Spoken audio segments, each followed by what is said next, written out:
So I recently watched The Wizard of Oz the other day. Strictly due to being referred to it by the honorable, I don't even know if I said the word right, Brother Panic. And I just wanted to get some input from a friend about the insight that I got about The Wizard of Oz. Pretty much, he broke it down in like the occult way of what the movie was supposed to stand for. And by all means, I just want to get like, everybody done seen this movie 1,001 times. So like, bro, like, how would you interpret The Wizard of Oz? From just give me your childhood perspective and give me an adult perspective as of now when you think back on it. So when you first saw it, you thought like, what the fuck was this? I know I thought this shit. Oh, everything. Like the first fucking thought I had in my head was like, what the fuck? Who the hell made this shit? Yeah. Some weird shit. Yeah. It was just really everywhere. Like a bitch woke up and on a yellow road and everything was so cartoonish. I was like, what the playing on this shit. Fuck, nigga. Then, like, of course, like your parents, they all want to watch that shit for some reason. Oh, God. Like, hell yeah, it's The Wizard of Oz. Like, what the fuck is this shit? This shit is fucking old. Older than everyone that's living on Earth at this point in time. But nah, like, the movie, when I first saw it didn't strike me as this shit is out of date. It felt old, but it was still modern. So even as a child, I could tell the movie was gonna be deep. Yeah.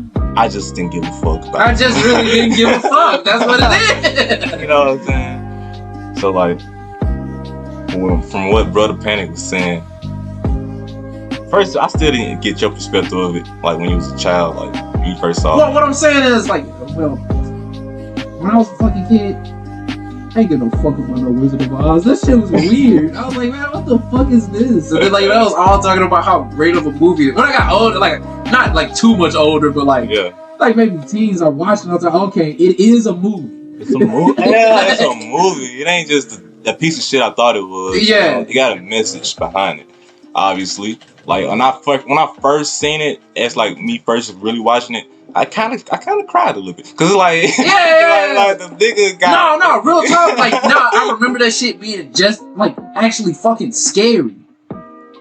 Like that shit was spooky. Yeah. It was trippy as fuck. It was definitely trippy with the witch and shit. And they put it on in school, and like that bitch had died, and I was like, what the fuck? You dropped their house on this bitch? That bitch is just dead. Like she ain't got nothing else going on. Like, bitch, you ain't gonna go to jail. Like, y'all ain't gonna, you know what I'm saying? I don't know, but I don't get off topic. Brother Panic interpret this movie in the occult. He broke it down. He decoded it. Is what I'm trying to say. He decoded this movie from the occult aspect of it.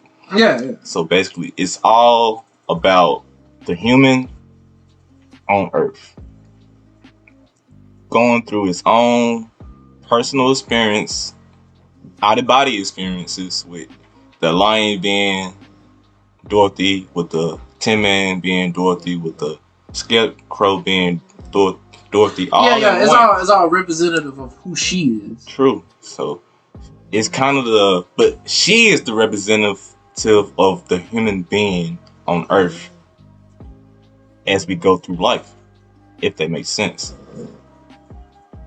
Pretty sure it doesn't. It doesn't. When you first watch the movie and you just like, what the fuck? But that's what I think of it as. I think of it as more like she was having like a spiritual journey because that bitch was about to die. That's like that's the real representation of what happened. She ain't go to no goddamn land of Oz. That bitch was about to die. And like her brain was trying to process that.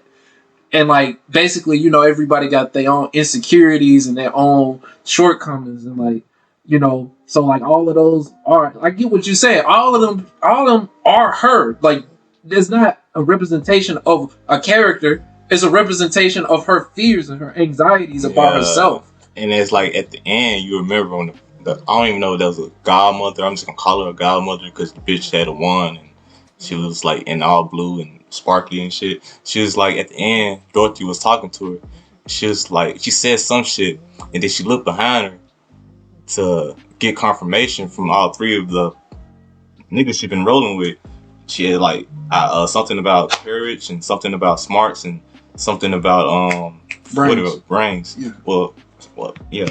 No, it was three. Courage. No, it was brains, heart, and courage. Yeah, courage. So like, pretty much she like the nigga on the left of her was her heart, I think, and it was her brain. It was kind of like a representation of like your left side of your brain is. It was something this nigga broke down. It was hard as fuck, and like the movie is deeper than what I'm trying to get off at the very moment. Like it's a representation of the human being on Earth. Like when she woke up from her dream, because it was a dream, when she finally saw Oz and found out the nigga behind it was really not as scary as he thought he was, just a regular old nigga. When we kind of like as a human being, when we realize that fear is holding us back and just all the other things that holding us back, when we realize that, we can really wake up from this shit. And we realized when she woke up, all the niggas that was in her real world, which she was in the fake world, which we all are in. Yeah. When she woke up into her real world, all the niggas that was around her were the same niggas in her dream. And it kind of made me wonder, like, when I die or when anyone dies, you probably wake up and you'll be like, nigga, ain't you Aaron? And your nigga, I know, nigga. I don't know James, what the fuck that is. Like, nigga, but you was there. And I remember you being there. Yeah. And you was there. So, like, what if we mentally drag people to this realm and I don't know, just like use them as guides to help elevate us to the next level? Because seemingly that's all it is, just to elevate to the next level. So, like, what if, like, some niggas already then left and like waiting on a nigga to come on home and shit like that. Be unconscious as fuck. And the movie just like, man, it was so deep too. Like, as I watched back on it as an older person and get the decoded perspective of it, man, bruh, Hollywood is some bullshit.